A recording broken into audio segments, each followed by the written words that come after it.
Months ago, the Board of Fisheries sent a letter to the state legislature asking for an increase in the budget to allow for more wildlife trooper positions. In its letter, the board said that it received ample public testimony from people in the Bristol Bay region concerning an increase in illegal activity.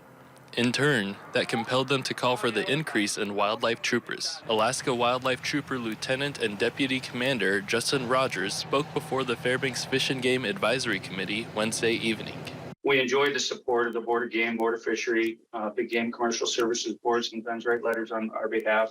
Rodgers says that the wildlife troopers are doing well overall, but there are some concerns too.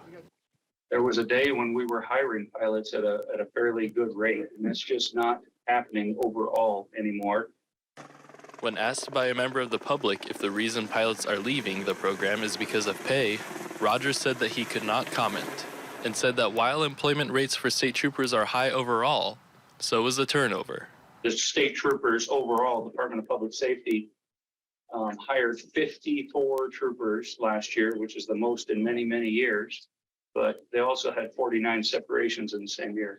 When Rodgers was done speaking, the Fairbanks Advisory Committee agreed to draft a letter to the state legislature and Governor Mike Dunleavy requesting more funding for wildlife troopers. That's a motion to support sending a letter from the AC supports more funding for Alaska Wildlife Troopers. Since 1983, the boards have only passed 3 separate resolutions calling for increased funding for fish and wildlife enforcement.